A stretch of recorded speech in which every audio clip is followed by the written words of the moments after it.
నక్కి ఉన్నారని తెలుసుకున్న భద్రతా బలగాలు ఆ భవనాన్ని చుట్టుముట్టాయి. ముష్కరులను అంతం చేసేందుకు ఇండియన్ ఆర్మీ టెక్నాలజీని ఉపయోగించుకుంది. డ్రోన్స్ తో టెర్రరిస్టులు దాక్కుని ఉన్న ప్రాంతాన్ని ట్రేస్ చేశారు. ఎటువైపు ఉన్నారు, అసలు ఎక్కడ దాక్కున్నారు అనేది కూడా ఈ డ్రోన్స్ సహాయంతో ట్రేస్ చేశారు. భవనంలోకి ఎలా వెళ్ళాలి, మష్కరులను ఎలా అంతమోదించాలి అన్న విషయాల్లో సైనికులు డ్రోన్స్ ఇప్పుడు కీలకంగా ఉపయోగపడింది.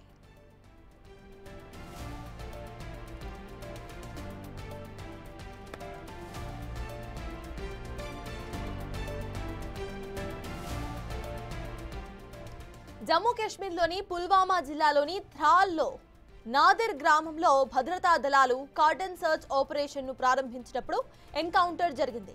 ఆ ప్రాంతంలో ఉగ్రవాదులు ఉనికి గురించి నిర్దిష్టమైన సమాచారం ఉంది.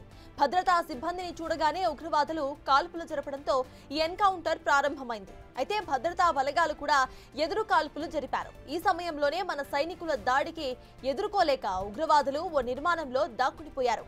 ఈ సమయంలో ఉగ్రవాదులను గుర్తించేందుకు భారత ఆర్మీ డ్రోన్స్ సహాయం తీసుకుంది. ఓ ట్యాబ్ కు డ్రోన్ ను కనెక్ట్ చేసి ఉగ్రవాదుల జాడను కనిపెట్టింది భారత్ ఆర్మీ. అనంతరం టెర్రరిస్టులకు తెలియకుండానే వారికి గన్స్ ఎయిమ్ చేసి మట్టుబెట్టింది. ఇండియన్ ఆర్మీ డ్రోన్స్ ని ఉపయోగించి ఉగ్రవాదులను అంతం చేసిన వీడియో ఇప్పుడు వైరల్ అయింది.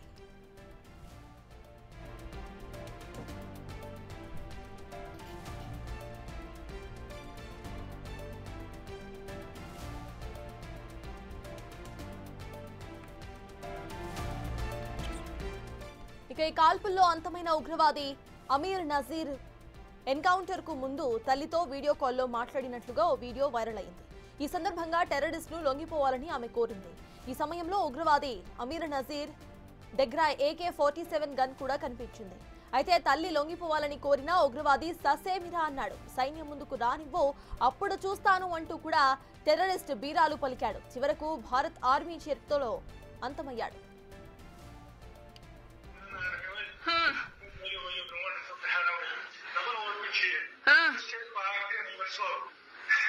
Сейчас он лагия, меня не боюсь, как ты чувствуешь, он буй.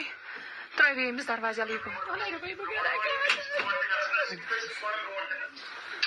Тут мал хей тянчер.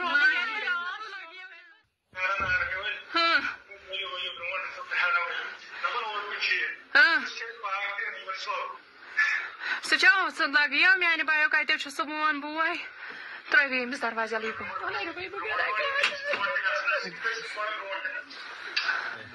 अच्छा, ये रोड वाली पार्टी थोड़ा ध्यान देना, वो ऑब्जर्व कर रहा है, इधर उधर मूवमेंट करके ऑब्जर्व कर रहा है सभी को।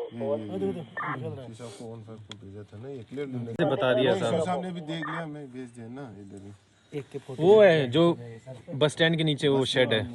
अच्छा, జమ్మూ కాశ్మీర్ త్రాల్ ప్రాంతంలో ఈ ఘటన జరిగింది. ఉగ్రవాదులను భద్రతా బలగాలు డ్రోన్స్ సహాయంతో అంతమోదించారు. దీనికి సంబంధించిన పూర్తి అప్డేట్స్ ను మా అసోసియేట్ ఎడిటర్ ఇటు అశోక్ అందిస్తారు. అశోక్, చెప్పండి, ప్రెసెంట్ మనం చూస్తున్నాము ఇక్కడ కంప్లీట్ గా కూడా అక్కడ టెర్రరిస్టులు ఎక్కడ దాక్కుని ఉన్నారు అనేది కనిపెట్టడానికి డ్రోన్స్ ఉపయోగించినట్టు తెలుస్తోంది. టెక్నాలజీని ప్రెసెంట్ భారత ఆర్మీ చాకచక్యంగా వాడుతోంది. ఎలా చూడాలంటారు? అప్డేట్స్ ఏంటి?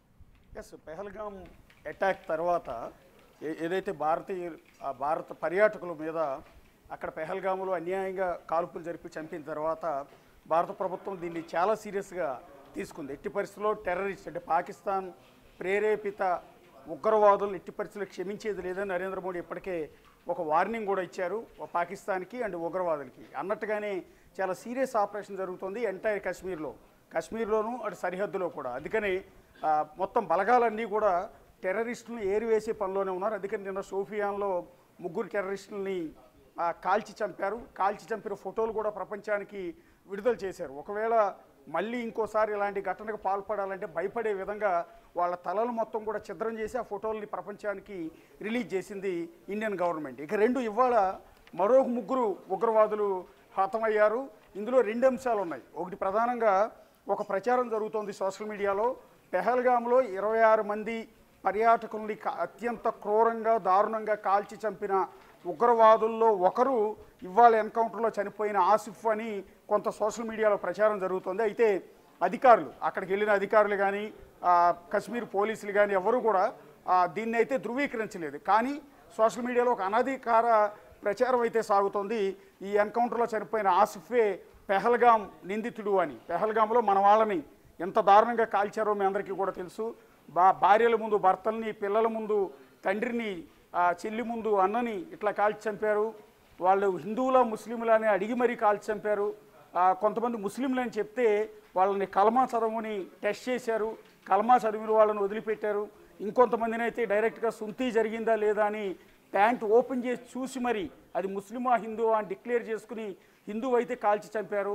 సో ప్రపంచాన్ని నివ్వేరపరిచిన ఈ ఘటనకు మూలకారకుడు ఇవాళ ఎన్కౌంటర్లో హతమైన ఆసిఫ్ అనేది ఇప్పటివరకు ప్రచారం. సో ఒకవేళ అదే నిజమైతే మాత్రం ఇది నిజంగా ఆ చనిపోయిన 26 మంది కుటుంబ సభ్యులందరికీ కూడా ఇవాళ ఒక శుభవార్త లాంటిదని చెప్పాల్సి ఉంటుంది. ఒకవేళ అది నిజమైతే, ఇప్పటివరకు అది అధికారికంగా డిక్లేర్ చేయలేదు, కానీ అది నిజమైతే మాత్రం పెహల్గాం నిందితుడు ఇతడేనని తేలితే మాత్రం ఆ చనిపోయిన వాళ్ళ బంధువులందరికీ కూడా ఇది ఒక శుభవార్త కింద మనం చూడాల్సి ఉంటుంది. ఇక రెండోది, ఈ ఎన్కౌంటర్లో ఇవాళ హతమైన ముగ్గురులో ఇద్దరు ట్రాల్ గ్రామానికి సంబంధించిన వాడు. ఇప్పుడు మనం ప్రస్తావించిన ఆసిఫ్ అదే ట్రాల్ గ్రామానికి సంబంధించిన వ్యక్తి. ఇతని వయసు 28 ఏళ్ళు, BA వరకు చదివాడు. రెండు యావర్ భట్ అని ఇదే ఎన్కౌంటర్లో చనిపోయిన యావర్ భట్ది కూడా అదే ట్రాల్ గ్రామం. ఇక అమీర్ నజీర్ వాణి అనే ఇంకొక ఉగ్రవాది. వీళ్ళ మొత్తం ముగ్గురు హతమయ్యారు. ఈ ముగ్గురులో అమీర్ నజీర్ వాణి ఇతను మాత్రం కాశీపురా అని పక్కనున్న మరొక గ్రామం. వీళ్ళు ముగ్గురు కూడా సో అక్కడ ఒక ఆపరేషన్ చేయటం కోసం వచ్చారా లేకపోతే అక్కడ నుంచి తప్పించుకుని వెళ్ళిపోయే ప్రయత్నం చేస్తున్నారా అన్నది తెలియదు, కానీ అక్కడ కార్డాన్స్ ఇచ్చి ట్రాల్లో ఈ ఉగ్రవాదుల ఏరివేత ప్రక్రియలో భాగంగా ట్రాల్ అనేది ఉగ్రవాదులకు అడ్డా ఒకప్పుడు. ఎందుకు అంటే ఉగ్రవాదులు మొత్తం ట్రైనింగ్ ఇవ్వటం కానీ వాళ్ళందరినీ ఉసిగొలపటం కానీ ఇలాంటి దారుణ మారణకాండాలు చేయించడంలో ట్రాల్ నుంచే మొత్తం అంతా కూడా ఆపరేషన్ జరిగేది. గతంలో బురాన్వాణి ఎన్కౌంటర్ జరిగింది కూడా ఆ ట్రాల్ విలేజ్లోని. సో ఆ ట్రాల్ గ్రామానికి సంబంధించిన బురాన్వాణిని అతని అన్నని కూడా అప్పుడు జవాన్లు ఎన్కౌంటర్లో కాల్చి చంపారు. అది పెద్ద ఇష్యూ అయిపోయింది. ఎందుకంటే 6 నెలల పాటు కాశ్మీర్ స్తంభించిపోయింది బురాన్వాణి ఎన్కౌంటర్. ఎందుకంటే ఉగ్రవాద నాయకుడు బురాన్వాణి, జైషే మొహమ్మద్ పెంచి పోషించిన వ్యక్తి, లష్కరే తోయిబా ఉగ్రవాదులు వాళ్ళ మద్దతుదారులు కూడా అదే ట్రాల్ గ్రామానికి సంబంధించిన వాళ్ళు ఉంటారు. సో అంతర్జాతీయ ఉగ్రవాద సంస్థకు సంబంధించిన నాయకులంతా కూడా ఆ ట్రాల్ గ్రామం నుంచి రావడంతో ట్రాల్ మీదే ప్రధానంగా దృష్టి పెట్టారు. పెహల్గాం అటాక్ తర్వాత కూడా ఈ ట్రాల్ గ్రామానికి ఈ అటాక్కి ఏమైనా సంబంధం ఉందా అనే కోణంలో కూడా పోలీసులు దర్యాప్తు చేస్తూ అదే గ్రామంలో ఇవాళ కార్డాన్స్ ఇచ్చి చేస్తున్న సందర్భంలో ఈ ముగ్గురు ఆసిఫ్ షేక్ కావచ్చు, అమీర్ నజీర్ వాణి కావచ్చు, యావర్ భట్, ఈ ముగ్గురు కూడా అక్కడ నుంచి తప్పించుకుని పారిపోయే ప్రయత్నంలో పోలీసులు వాళ్ళ వెంటబడిన సందర్భంలో వాళ్ళు ఒక ఇంట్లోకి దూరి పోలీసుల పైన తిరిగి కాల్పులు జరిపే ప్రయత్నం చేసినప్పుడు CRPF బలగాలు ఆ ఇంటిని చుట్టుముట్టాయి. దాదాపు 1.5 గంటల పాటు ఎన్కౌంటర్ కొనసాగింది. అటు ఎదురు కాల్పులు కూడా వాళ్ళు కాల్చి పోలీసుల పైన కూడా దాడి చేసి తప్పించుకునే ప్రయత్నం చేశారు. చివరికి ముగ్గురిని కూడా అక్కడికక్కడే కాల్చి చంపారు. అయితే చంపే ముందు ఇక్కడ జరిగిన విషయం ఏంటంటే ఈ ఆపరేషన్లో ఫస్ట్ టైం డ్రోన్లను వినియోగించారు. ఎక్కడైతే నిందితులు నక్కి ఉన్నారు, ఎందుకంటే ఎంటైర్ ఎన్కౌంటర్ జరుగుతున్నప్పుడు వాళ్ళు లోపల ఉన్నారు. ఇంటి చుట్టుపక్కల మొత్తం కూడా పోలీసులు అంటే CRPF జవాన్లంతా కూడా ఉన్నారు. ఎన్కౌంటర్ జరుగుతున్న క్రమంలో వాళ్ళు ఏ గోడ పక్కన నక్కి వీళ్ళ మీద అటాక్ చేసే ప్రయత్నం చేస్తున్న సందర్భంలో డ్రోన్లను వినియోగించడం, ఆ డ్రోన్లను చూసి టెర్రరిస్టులు దాక్కునే ప్రయత్నం చేయటం, అవి కూడా దృశ్యాలు రికార్డ్ అయ్యి. సో డ్రోన్ ఆధారంగా ఈ టెక్నాలజీని వాడి వాళ్ళ ముగ్గురిని కూడా షూట్ చేయటం అనేది తేలికైంది. అంటే మన వైపు నుంచి ఇటు సైన్యం వైపు నుంచి ఎలాంటి ప్రాణ నష్టం జరగకుండా ఉగ్రవాదులు ముగ్గురిని కూడా కాల్చి చంపడంలో డ్రోన్ టెక్నాలజీ అనేది చాలా క్లియర్గా కనపడింది. మనం ఒకసారి ఫుటేజ్లో కూడా మన స్క్రీన్ మీద చూస్తుంటే కూడా వాళ్ళు ఉగ్రవాదులు డ్రోన్ పైన రన్ అవుతున్న సందర్భంలో వాళ్ళ కింద దాక్కునే ప్రయత్నం చేస్తున్న దృశ్యాలు కూడా చూడవచ్చు. ఇక రెండోది, ఈ ఎన్కౌంటర్లో ఇంకొక కీలకమైన పరిణామం ఏంటంటే ఇందులో అమీర్ నజీర్ వాణి, ఇతని వయసు కేవలం 20 ఏళ్ళు. BA సెకండ్ ఇయర్ చదువుతూ ఉన్నాడు. సో ఇతను పక్కనే కాశీపురా అనే గ్రామానికి సంబంధించిన వాడు. అంటే ట్రాల్ గ్రామాన్ని ఆనుకునే కాశీపురా గ్రామం ఉంటుంది. ఆ గ్రామానికి సంబంధించిన ఈ అమీర్ నజీర్ వాణి, ఇది కూడా సేమ్ మీరు గమనిస్తే బురాన్వాణి ఇంటి పేరు కూడా చివరిలో వాణి అని వస్తుంది. ఇక్కడ అమీర్ నజీర్ వాణికి కూడా అదే పేరు వాణి అని వస్తుంది. సో రిలేటివ్స్ అయితే కాదు, సో అది సర్నేమ్ కింద భావించాల్సి ఉంటుందేమో. సో అమీర్ నజీర్ వాణి తన కుటుంబ సభ్యులకి, పర్టికులర్గా తన తల్లికి వీడియో కాల్ చేశాడు. లోపల ఒక పక్క ఎన్కౌంటర్ సాగుతోంది, లోపల ఇంట్లో ఉన్నాడు, నక్కి కూర్చున్న సందర్భంలో కుటుంబ సభ్యులతో మాట్లాడినప్పుడు అతని తల్లి కుటుంబ సభ్యులంతా కూడా చాలా టెన్షన్ పడుతున్నారు. తల్లి ఏడుస్తున్న ఆడియో కూడా మనకి వినపడుతోంది.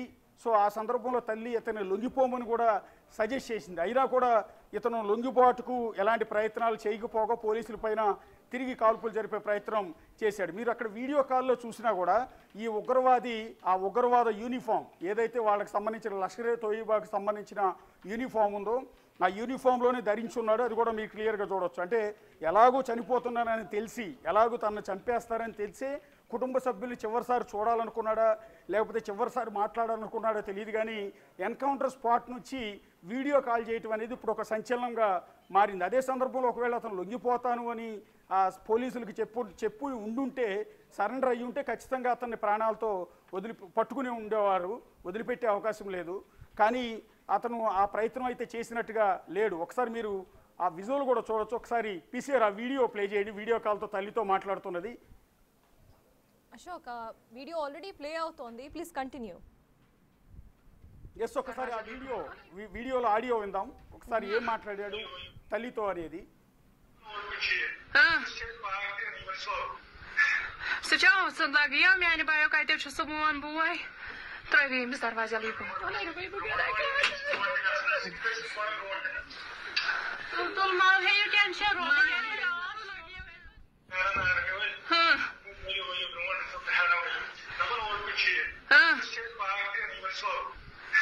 Сначала я меня не бою, когда я сумон буй. Травим без дорвазя липу.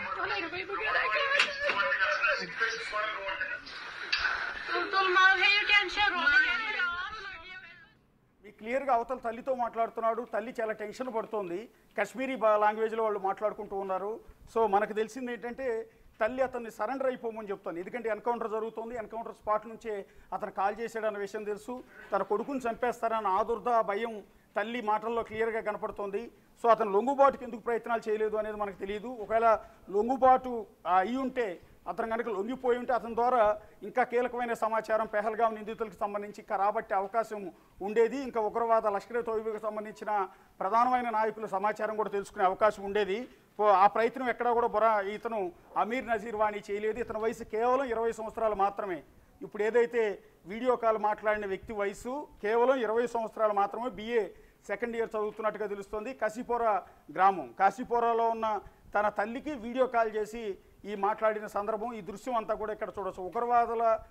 ఉగ్రవాదుల ఏరివేతలు, ఉగ్రవాదుల ఎన్కౌంటర్లో ఇదొక జనం ప్రపంచం మొత్తానికి కూడా వీడియో కాల్ మాట్లాడటం అనేది మొట్టమొదటిసారి జరిగింది. బేసిక్గా ఎన్కౌంటర్ స్పాట్ నుంచి ఇంకాసేపట్లో చనిపోయేవాళ్ళు లేదా పోలీసులపై ఎదురు కాల్పులు జరిపేవాళ్ళు ఈ విధంగా వీడియో కాల్ చేయటం అనేది చాలా చాలా చాలా అరుదు.